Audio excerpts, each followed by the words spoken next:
We wanted to come back and talk about quiet quitting and revenge quitting. Nearly half of US workers say they've walked out of a job with no notice. Are you really that surprised? Like, why are we this surprised that this employee finally said enough's enough?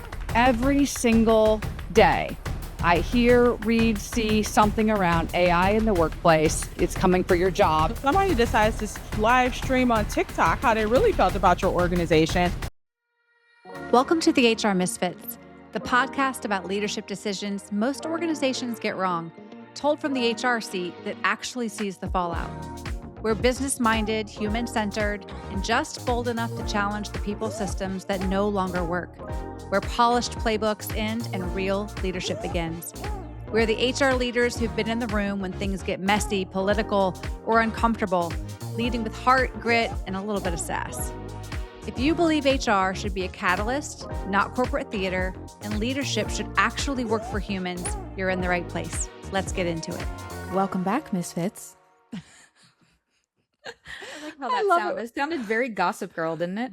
It did. It did. You're calling as like a radio host of a late night show. No, Latoya, I always wanted to do that. I really did. I always felt like, I was like, I could do radio. You totally could. This is Clearly. the gateway. This is the really- gateway. It is. Mhm. It is. So welcome back. We're so excited to have you. We've been chatting about all sorts of topics. And as promised, as where we left off last time, we wanted to come back and talk about quiet quitting and revenge quitting. And Dun, dun, dun, dun, dun. dun. Why employees stopped leaving nicely. Because gone are the days where you can expect just an old-fashioned resignation letter or sitting in a meeting with your people leader and saying, I'm going to give my 2 weeks notice. That has evolved a little bit. So we're going to get into this conversation. And Amy gave us a quick reference glossary because I personally needed some definitions here because I was not fully Me too. aware of what revenge quitting was. We need to post the glossary. I think We this is do. going to be important. That's a good idea. Yeah. We'll do it. We'll do it. We honestly do. But when we say the term quiet quitting, we're saying that you're staying in the job, but you're most likely just doing the bare minimum. You know, it's almost this conscious withdrawal. You're showing up, your physical body may be there, but let's face it, you are checked out. And this isn't necessarily new. It's just a term that started to go viral a few years back. And there's been a lot of stats around this. Nearly half of US workers say they've walked out of a job with no notice. Dun, dun, dun. Wow.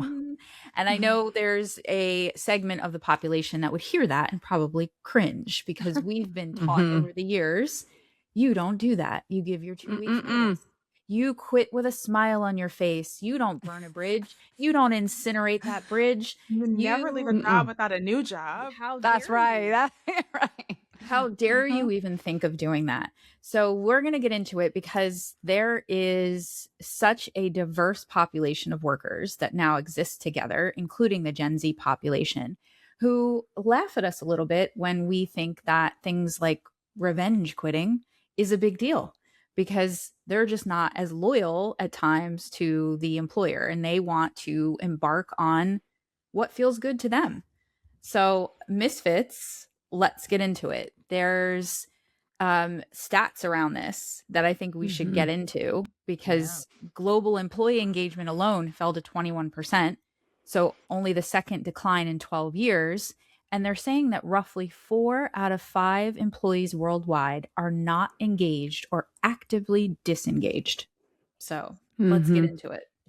Yeah, what I think about too is if that's the stat, and we've talked about, I mean, in HR and in leadership, we talk a lot about disengagement and low productivity. I think what's interesting, what I'd like to kind of unpack a little bit today too, is where does that transition to quiet quitting? I mean, certainly it that is quiet quitting, right? I've pulled away, but quiet quitting it's a gradual thing. It's exactly what you said. I'm starting to coast. I'm doing the bare minimum. I'm under the radar. I'm definitely not raising my hands for any kind of extra project ever. And I'm probably, just scraping by until something else great pops up and then I'm going to exit. And so I think one of the things that we're going to talk about towards the end of the episode today is, how do we figure this out? How do we pinpoint it as leaders? How do we identify quiet quitting before it turns into actual I'm out the door or revenge quitting? Loud Yeah. and revenge quitting. Like, I will Mhm. say, I remember way back in 2022, because that seems like it was a long time ago now, but seeing the articles pop up about quiet quitting, I'm like, well, what is this and why didn't I do it? And uh, and it was, and I say that we'll have a quick story time, but I was definitely quiet quitting at the time, and I didn't know Mhm. what it was called. That's why I said, well, I should have called it out. But I think this Mhm. was also the exact moment reading those initial articles and posts at the time when I became the Gen Z fangirl that I am, as you've heard Mhm. me say before. Because I Yeah. was like, this is a genius way to think of it. And by the way, they got a lot of attention. I think again at this point, a lot of people have said, "Oh, the millennials were one thing," but then this Gen Z, they're lazy, they don't want to work, Yeah. they're just doing. And I never, I don't know that I had a point of view at all, but it was just kind of like, yeah, they said the same thing about us, and this because we just like we won't stand for things. But I think they made a like this was a way to position something slightly different. And it was a combination. Like on the surface, it was like, oh, they're just like disengaging from work. But Yeah. what was underneath that, and a lot of the dialogue 4 years ago when that term quiet quitting started to go viral, was around that. I'm not gonna subscribe to the same expectations that you guys want to put on me. And like this was like Mhm. post 2020, right? People were slowly starting to come back into the office. Expectations were that people had started to work all the time because there's all these technology tools and they're like, listen, maybe some of them had never worked in an office and they were like, I Right. hear you. I'm not doing that. I've already signed up for a year-long membership to ClassPass. I go to hot yoga at 2 o'clock p.m. I don't work at Right. 6. Mhm. I don't get up before 8 o'clock. Like it, and it was like the, kind of Gen X elder millennials that were in the management roles were like, "Oh my god, how dare they?" And so it Yeah. Yeah. started with that. Like it has evolved, but at the time, a lot of the dialogue that they were having with that is like, you can say what you want, but this is the extent of what I'm doing. This is the job that you hired me for. Yes. I feel like I can get it done the best way that I can get it done, and I'm not going to do it in the confines of your corporate structure because I don't think that's necessary, and I need balance in my Mhm. life, and that might look like a 2 o'clock hot yoga session, and don't call me after 5 o'clock. And Okay. so the reason I said is because I was going through this because I feel like over time, kind of building up our lives, I had always been this kind of like overachiever that was like, do whatever it takes to get down, like many of us are. And then I'm Mhm. like, I like where they're going with this. Why am I subscribing to do all this stuff? And I'm burnt out because that's what was happening. That is. I Right. didn't even think theirs came from a place of burnout. They were just like, I'm not going to go here with you, corporate America. I'm not doing it. Like, that's not what I Right. signed up for. And I think that what was interesting and where this has evolved to a much more broad topic, well outside of Gen Z, and now it's a whole journey of quiet quitting to loud quitting to Yeah. disruptive quitting. It's because Revenge they quitting. weren't alone, right? They weren't alone. Mhm. There was a whole bunch of us in the wings that were like, I've been burnt out for years and I just Yeah. didn't know what to call it or what Yes. to do with Mhm. it. And Exactly. maybe that's what I'll do. I'll just start disengaging from the things that I don't agree with and Right. saying, if you don't like it, then do with that what you will. But I'm not going to work the same way that I used to. It's just evolved over the years, you know? I mean, we go back in time, travel back in time with me. We think about, Mhm. the fact that like the 40-hour work week was even created, Yeah. and there was this American dream that we were sold from, frankly speaking, our whole generational line, that you grind, you get up, you work, Mhm. you make the money, you pay the bills. And that was sort of the dream we were sold, that if you wanted to have a beautiful life, well, then you had to work hard for it. You had to strap that on your back, carry it across the finish line, take on more work, you know sweat it out, deal with it, and God forbid you complain. Oh no, don't Oh, you dare no. complain. Oh, And I think what's happening is, we, as our generation grew up, like we watched our parents do it. And now you have this generation that is saying, Yeah, so about that American dream, like I'm actually not buying into that. I actually don't think that's the way life should be. And like it or not, those are the disruptors. And if you think about even Mm-hmm. with any Hmm. change curve, you're going to have disruptors. You're going to have Yep. people who say, "Actually, no thank you. I unsubscribe." And Latoya, what you're describing is so accurate because this generation, it's like 47% of Gen Z actually said they're coasting through work Right. because they're looking at their jobs as this is what gives me money to do things I love to do. This is not what I want to, bleed to death with every day and give myself to every day because that's actually not where I see value. I don't see value in that. I see value in going to my hot yoga class and I have a job that helps me pay to do that. I see Hmm. value in getting to interact with cool people and do something that I like to do. Oh, and PS, if I don't necessarily like to do it in the next 2 years, I'm not going to stay. Hmm. Yeah. And isn't it interesting too that this even though this has been happening a long time, the term quiet quitting really started, at least that I remember hearing more of it, was around to your point, Latoya, kind of that right after COVID, Mhm. even in that year of that great resignation, right? Oh And Yes. yeah. I think this is because again, we're all going home full time now. Not that a lot of people weren't working from home already, in some careers and lines of work, but most of us were not at home all the time working. And I think it really had such an impact on, wow, what is is the American dream my dream? Yeah. Is what the American dream was what the American dream is going to be? I think that's an interesting thing to evaluate because I mean, I think I wish I had the stat in front of me, but I was reading an article recently where entrepreneurship is it's becoming the American dream, right? Yes. So the American dream has very much shifted. So Mhm. the Jamie Dimons of the world who I want you in here 5 days a week and you're going to be here from 8 to 5.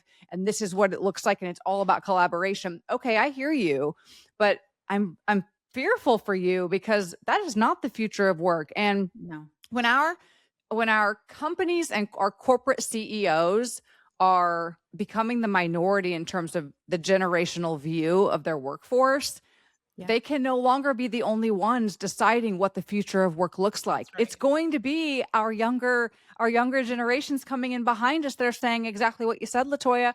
I don't want to work like that, and I'm not going to. And if corporate America wants my talent, then they're going to work around the things that I want. And if they don't, that's okay. I'll go build my own thing. That's exactly where We'll we're work our own going, thing. right? And look, I have now between my former company working in consumer facing industries too. And I've talked about this before. The impact of these things, it's well beyond just like there's a cost to it. It's not just, oh, well, like it's a culture. It is. That's important. And Mhm. so everything Sure. you said, Amy, 100% spot on.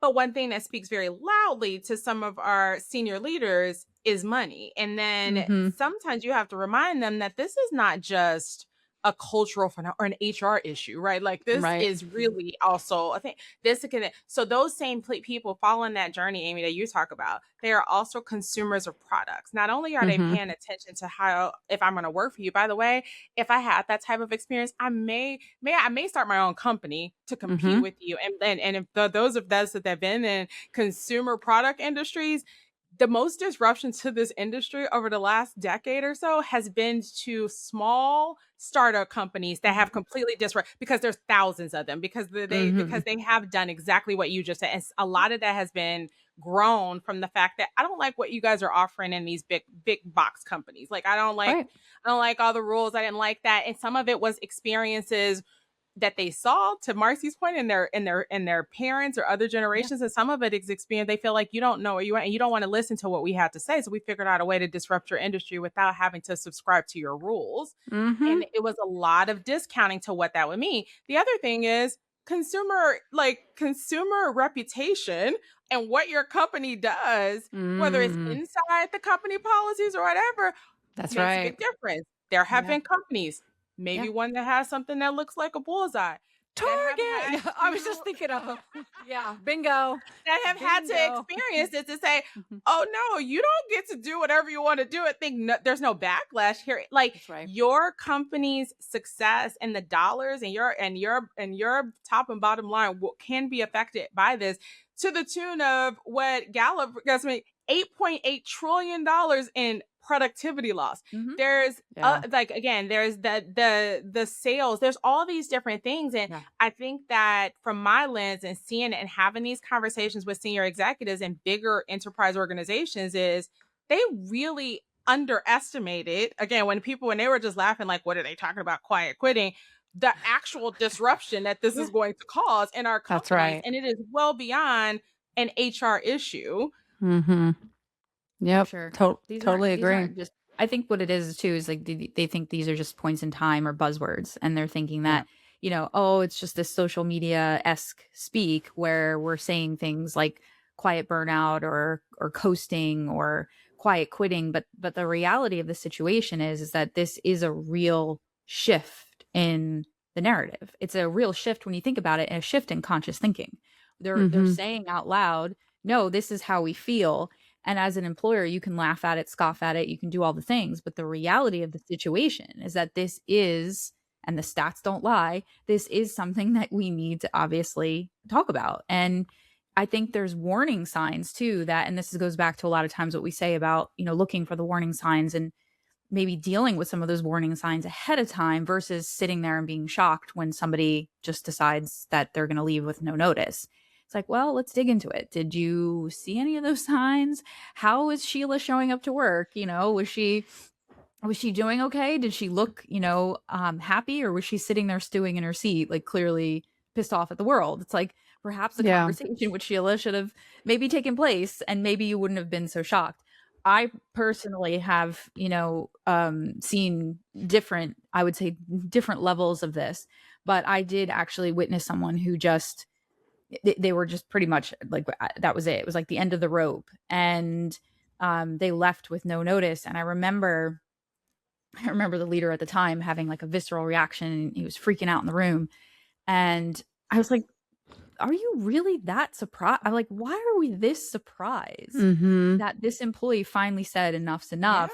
And she got more money. She got, and she went somewhere where she was probably more appreciated. And while from a best practice standpoint, I don't think any of us right here within, the confines of what we do would tell anyone, hey, that is a best practice, up and leave, don't give any notice. But at the same time, if there is a generation that's coming up that doesn't think that burning a bridge or walking away so abruptly is going to affect them, then that's their reality. That is, they're perceiving that, and that is their reality. So they just don't see that as, oh, that's going to haunt me. That's going to come back to bite me.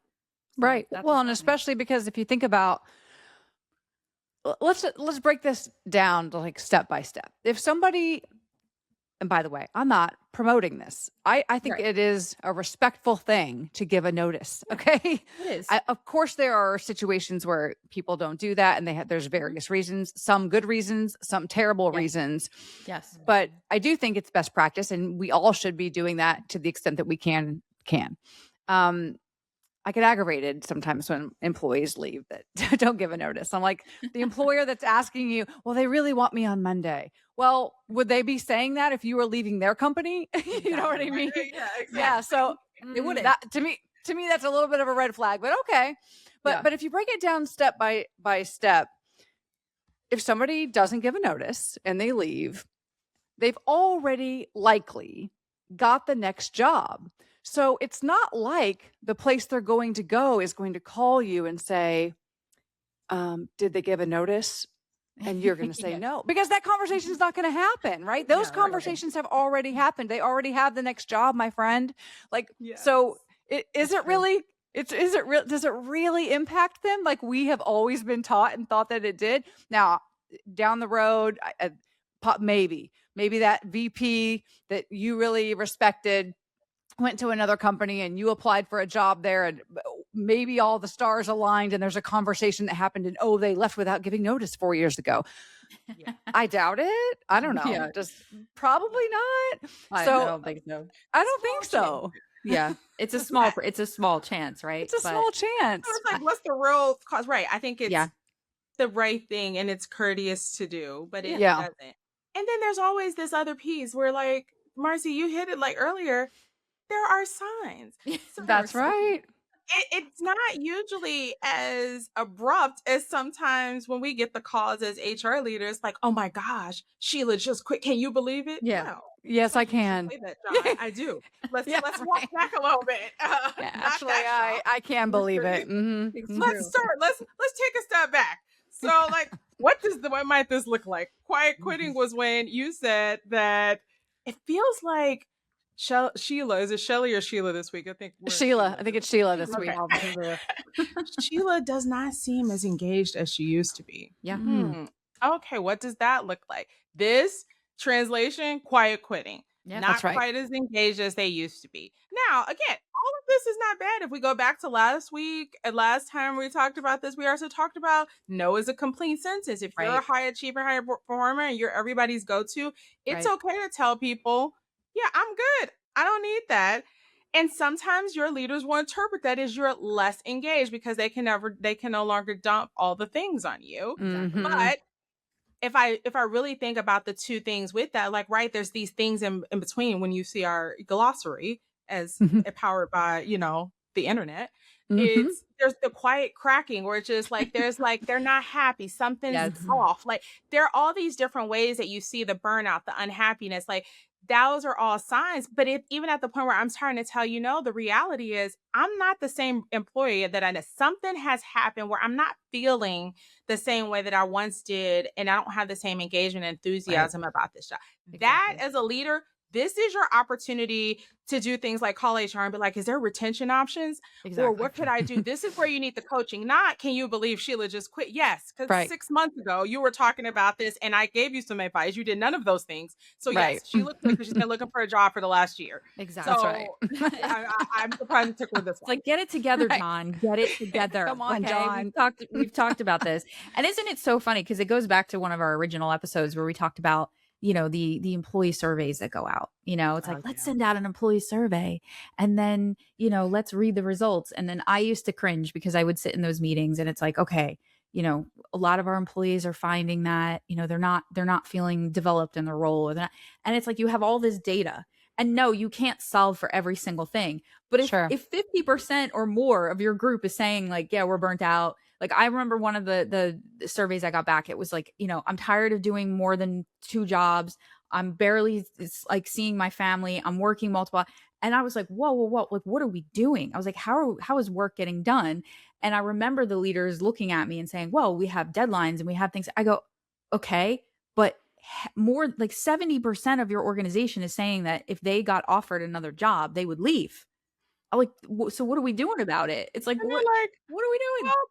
well, 30% said they'd probably stay. Like, that's Yeah. And the scariest part is those are probably those are probably the same people that are like, well, they're a high performer. They can handle it. they can Oh. handle it. Oh wow. Yeah. Okay. I heard that a lot. They can handle it. I'm like, but should Yeah. they have to? But should they have Again, to? It's like this, it goes back. It's like these old narratives. It's like, I get that back then that was the mentality, but like it or not, we are evolving as a society. And what was Yeah. important yesterday is not important to people today. And this Yeah. is where you have to then think about your strategy. Because if Yep. you apply the same mentality, the same strategy, with different, diverse thinking principles, different generations, you will Yeah. fail. You will fail. You Yeah. will have a revolving door, and you don't have the luxury then of constantly dismissing, these I love quiet cracking. You can't dismiss that. Because if Right. you're seeing those signs, then what are you going to do about it? And ignoring it and then getting pissed off when the person leaves, that's definitely not a strategy. Yeah, and if you think about it too, if we were doing our jobs as people leaders, we would not be surprised after 6 months of quietness from Sheila, because we would Yes. be having conversations with Sheila. We would be saying, "Hey, are you okay? Like, let me check on you." Like, Yes. and then we could kind of begin a dialogue. If there's trust already there, then Sheila is going to feel a little more comfortable saying, yeah, I'm not okay because I've got this situation happening at home with my kid or Exactly. whatever. Or No? I know I'm not okay because John and Susie keep dropping all their work on me. I'm really frustrated. I didn't want to raise my hand because I didn't want to look like I wasn't a team player or whatever. I've seen this play Exactly. out where I think I'm thinking about a very specific situation where we had an employee, high performer, very solid, kind of mid to high level leader, saw the burnout coming, and the manager was connected. That person's leader was connected enough to say, "Hey, I'm noticing something. Are you okay?" We ended up giving this person we were actually the ones to suggest it. Hey, what about a 30-day kind of personal leave sabbatical? Would that be Mhm. helpful to you? Mhm. Because I mean, let's not forget we're all humans here. Let's take care of our fellow humans, and we see the Right. signs. So if they're cracking, to your point, Latoya, let's pay attention and have a conversation about it, and not just go to HR and say, "What do we do?" I think they're Now what? quietly quitting. Yeah, like I don't know, Well, step one. maybe call Sheila and Yeah, step talk to one. her. Step one. Just face Novel it. idea. Just How about face you it. have a conversation and say things like, "Are you Are okay?" you This is Are okay? you very okay? simple I script for you mean, here. this is the novel, right? Novel stuff, but it's true. It's just like, and we Yeah. always say this. It's not just what HR can do. It's like we have to also look at the management level, right? And fix that relationship first, because if you have employees that one don't feel comfortable coming to you having those conversations, then you're doing something wrong. And Yeah. I think that's where we've talked about this. Like, poor management is a trigger, for some of these situations where people really feel, because they're controlling that environment every day. Yeah. So I think, and those early warning signs, you can't ignore them. And I understand, it's not an easy thing when you're, as a leader, also trying to do all the things that you need to do to be successful, but there are signs. And again, it goes back to that people leadership component. That is part of your job. Like, you actually do have to manage your Yeah. people. Right. And it's gonna be different. And so, like, we talk about these, there's different stages, right? Like, so even though it's not great, right? Like, there are always signs. I would say there's that it's something, but everybody's different. And so you're gonna have the people that are quiet quitting, they're slowly disengaging, and Yes. maybe they stay there for a while. Like, again, there's no Mm-hmm. timeline. This everybody's kind of temperature is gonna change. Yes. You've got the cracking where you just got this prolonged happiness, something's wrong and you're still not really joining about. And look, you can't solve everybody's problems, but you got to at least open up the dialogue. And then there's burnout where, like, they Mm. actually might not even fully acknowledge themselves, like, I'm this unhappy, like, but Yeah. there are things that, like, because these are things that could possibly be addressed, because if it's burnout, can that be fixed with reallocating work or things, Right. or things like that, because they may not even have the words to say, like, I don't know what it is, but, like, when people are saying stuff, yeah, I just got a lot on my plate, and these other two people are always just like, they've been, throwing all their work on me. I mean, or you're constantly going to, like, you can lead somebody to quiet quit and they don't even know they're quiet quit. Some people know what That's they're right. doing and they're just like, I'm just not there anymore. Some people are just getting to the point where, like, you cannot pour from an empty cup. And I don't care how high performing you are, at some point, the wick on the candle is going to go out. Yes. And then that same person, and this is one of my things that I hate the most when I see this happen, is like when you have somebody who's been historically a high performer, a strong talent, and then they make a mistake. And unfortunately, more often than not, it's usually a relatively big one, but then it's like now they're written off for life. But then Oh, same yeah. thing, there were signs. What did you sometimes as leaders, we Yeah. let people get to the point where, like, you can only juggle for so long before the lights are going to go off. Like, you made a mistake, and then, yes, people can make mistakes, but then it's Yeah. like, I can't believe that Marcy did this. Like, Right. now it's like, I can't Mhm. believe that they quit. I can't believe that they can make such a mistake. But you acting stuff on top of people and then being like, you couldn't handle the 500 pounds of stuff that I put on you. You fell down. How dare you? Yeah. And then instead of Mhm. reflecting on yourself as a leader and say, did I push too hard? And what could I have done to be a better leader to reallocate that and not let people get to the point of complete burnout? For sure. No, it's so true. And I think it's an interesting, I would say, time period in general, because there's also, I mean, I know we can also get into this. I mean, there's also the AI stress of things too, where people Mhm. are thinking, oh my gosh, AI is coming for my job. And so there is also this mentality where people are trying to get ahead of thinking, well, if my job's becoming obsolete, then I better be looking or doing something differently. And then to bring it back Yep. to your both of your points, that's then when people start saying, well, I have a skill set that I could take external and I could do my own thing. I could do, and that you're seeing that more and more where people are finally saying, well, if I don't feel safe, psychologically safe where I'm working, because I'm afraid my job's going to be obsolete, or I see the writing on the wall, or John's not listening to me, in my meetings and he doesn't care if I'm happy or not. They're then going to say, well, then I'll just do it myself. I'll just pack it up and I'll do consulting or I'll start my own business. So Mhm. there's also that shock that employers have where, to your point, Latoya, they're like, wait a minute, what? You're gonna leave and embark on your own and you're gonna take Oh a no. chance on yourself? Oh my gosh, So like crazy. what are you gonna do? Because there is still that mentality that the big corporation does rule the world. So there's a lot of that too. And I know when I did that, from a personal Mhm. standpoint, I did get a lot of raised eyebrows of, oh my gosh, like, but what if it doesn't work out? And I'm like, but what if it does? What if it does? But what if it Yeah. Yeah. does? Well, that's Yeah. projection, right? That's Yeah. projection, which we could go, we got a whole nother episode where we could talk about that because people fear a lot and then they'll project what they don't think they can do onto you. Right. Yes, That's right. Yeah. 100%. I love it. Mhm. And But I that, think and, there's, and, oh, and oh, the go ahead. thing, this FOBO, right? Because I was saying FOMO. this before we started. I was like, what is the definition of that? Like, I was like, Yeah. I know FOMO. I even know FOB, which is fear of being included. I like that one too. I would like you to not add me to the list, as you guys know. I don't want any more projects. Right. But fear of being obsolete, to your point on the and tech, like I love the terminology. The glossary just keeps getting more and more techno Techno stress stress. of Mhm. like what can AI, like all of these things Yeah.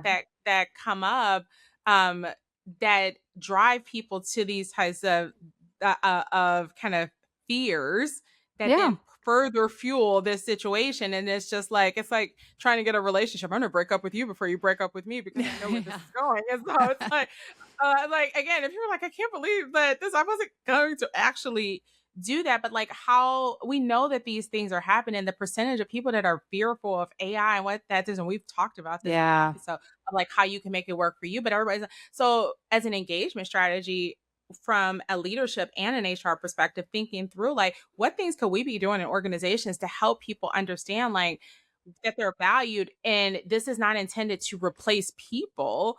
It is intended to simplify the work that we're all doing, Yeah. which That's can right. actually help address the quiet quitting if we really let all Yeah. of these things work together. Like how can we Mhm. make it all work for us versus working against us and having this phobo or That's techno right. stress of like what's coming to get us instead of what is coming to help us. Mhm. Well, and I think too that I mean there's a stat around techno stress, and techno stress is to give a little bit of color to that in like our day-to-day lives.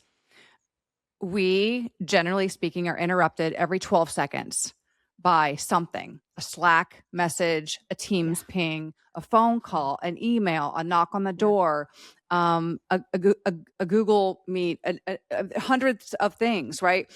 Every 12 seconds.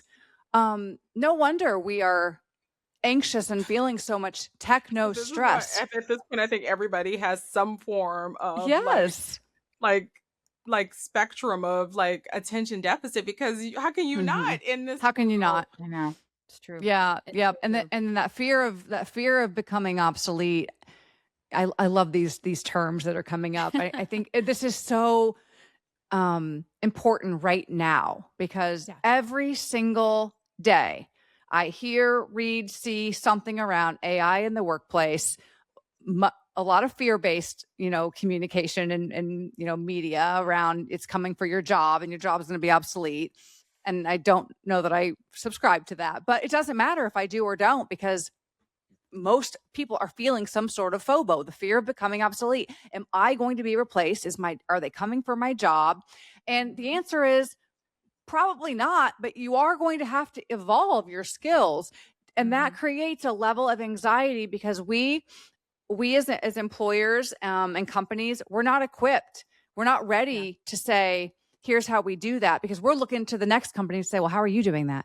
How are you Right. we're all doing that. So we're all just in this little circle over here saying, look at them. So What are they true. doing? Everybody It's thinks so that they're true. behind. Everybody Yeah. thinks that they're behind. We are not behind. and nobody's Yeah. behind, right? So I think that we just need to take a breath and relax.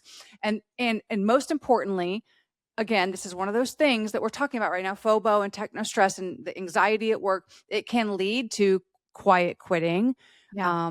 and so and or revenge quitting. So we just have to call it what it is and talk to people and be more communicative. Hey, yes, we're implementing some new tools that are going to help automate and help, reduce some workload, but we're not coming for your jobs. We still need you. There's this new term, newer, human in the loop. I'd say it's more than that. It's not a human in the loop. We need an actual human here doing the work, not just in the loop on the outskirts waiting for something to happen that you know what, bring in the human. No, that's not what it is. I think that we just have to be more communicative with our employees and say, you're going to be okay, Yes. and how are you? And are you feeling these things? Because Right. it feels like the world is telling us we should be, and nobody's telling us how to handle it. Well, that's what it is. And I think, imagine just having a conversation. Imagine how much better things would be if you just actually Yeah. communicated more, even if you don't have all the answers. I think everybody just has this mentality that like, well, like we can't talk about it yet because we don't know. That's also communication for you to Yeah. actually say, yes, we understand that there could be a little stress around this. Think about, call centers and customer service. And I'll give an example. This is hilarious. So my dad calls me, right? My dad's funny. So my dad's like just learning about AI and it's really cute. Like he'll message me like, Marcy, did you know this on ChatGPT? And I'm like, yeah, Dad. Yeah. I love So, that. I love that. he's hilarious. So he calls me yesterday and he's like, yeah, I ordered something off Amazon and he's like, it's crap. I had to have it returned. And I was like, oh no, and so he reaches out and he goes halfway through the conversation. He's like, I realize I'm talking to a robot. Like, it wasn't even a real person.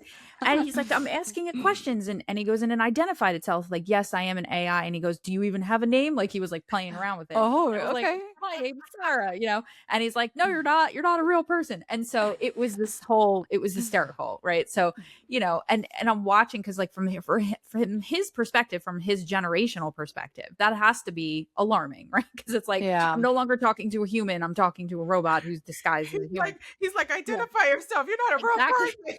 person. Yeah. No.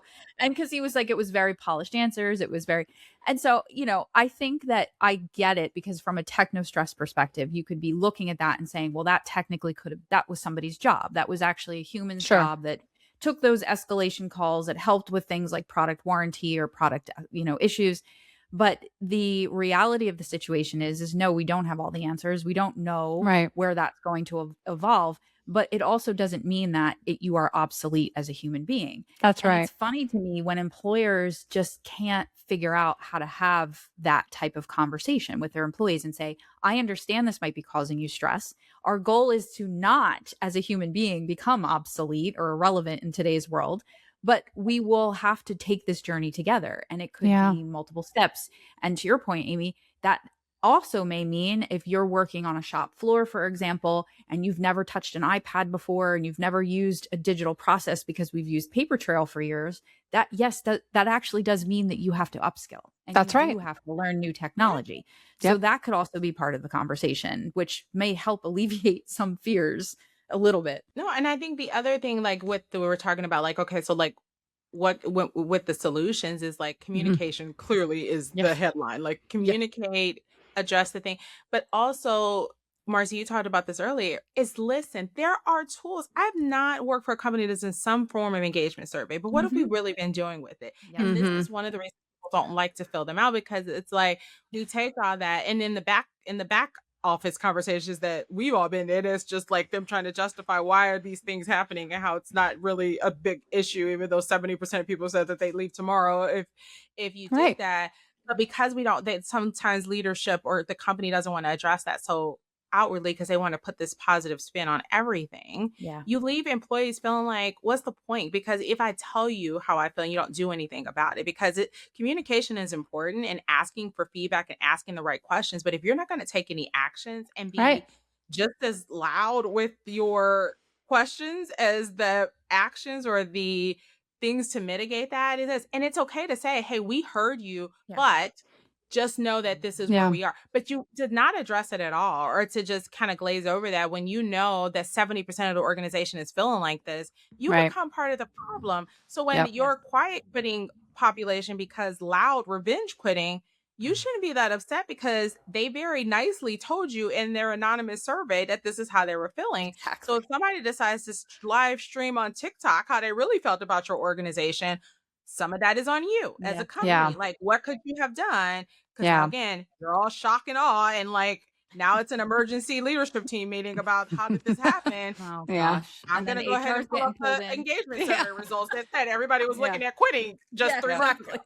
Yeah. And then HR. HR is HR. part of the Yeah. problem. HR It's fixed like, that. You know, we why? have a problem, HR. Let's get in here. HR, you have Everybody's a quitting. problem. It goes No. back to a previous episode where we're like, HR is just not valuable because they're not doing their job. You're right. We're not No. fixing all the Sheilas who are quiet quitting because you Right. won't have a conversation with Sheila. It's like we can't hold your hand through every conversation, but if that's what you need us to do, here's what I would recommend.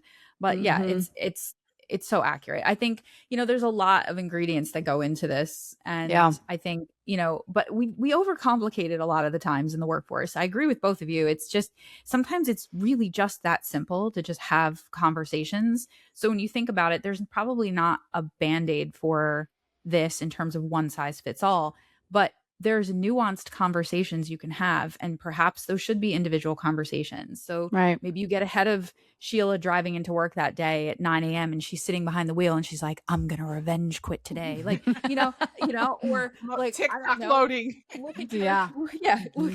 look at your employee survey and say, wow, a lot of people are feeling this way.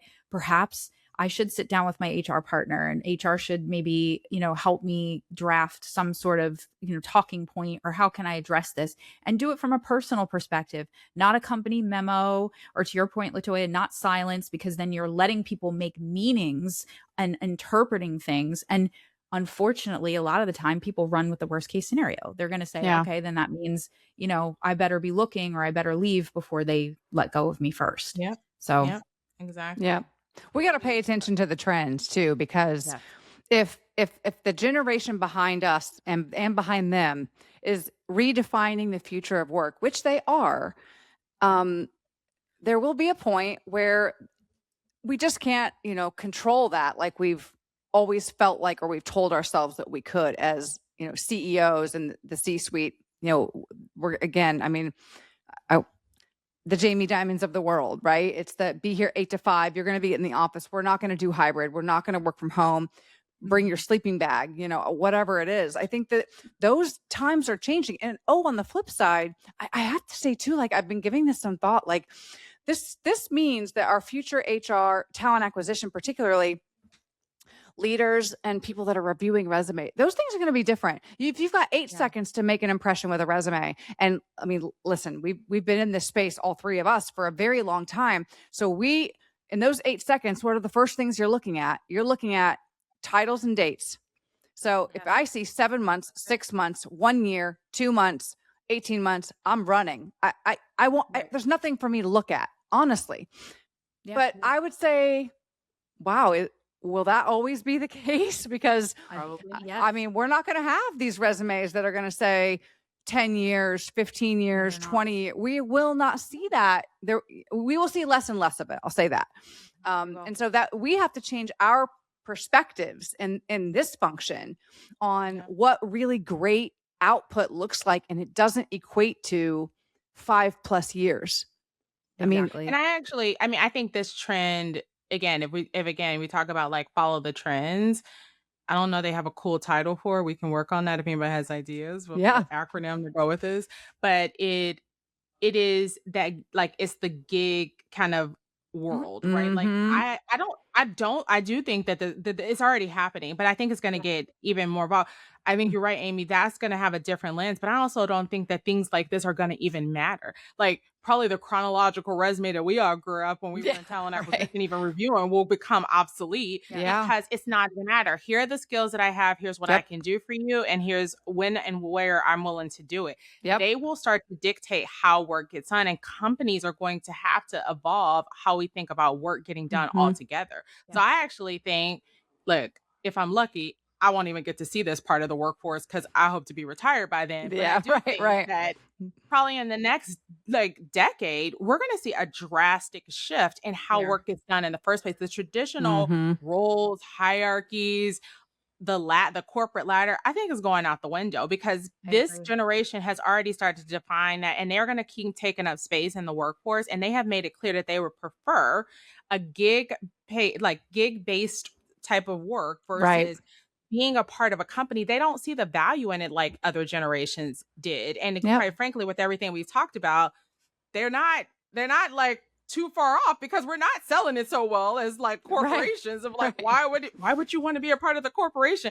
We're gonna make you miss hot yoga and Yeah. we're not gonna listen to your engagement results. So like, I mean, Exactly. we're not making a good case for coming into really, No. corporations. we really aren't, right? Come and sit inside in this fluorescent lighting with this water cooler in the corner over here, It's and great. Johnny and Susie are going to sit across from you. Oh, by the way, Johnny has tinnitus and he can't really hear his own voice, so he's going to be Right. screaming on the Super phone across from loud. you. And oh, by the way, every 5 seconds you're going to get pinged with a Microsoft Teams notification. That's right.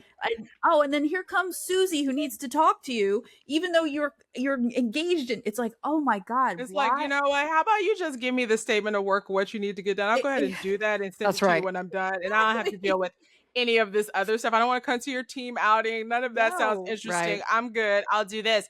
And we are going to have to think about like I shouldn't say that. It's not that we're gonna have to think about it. We need to be thinking about it right now.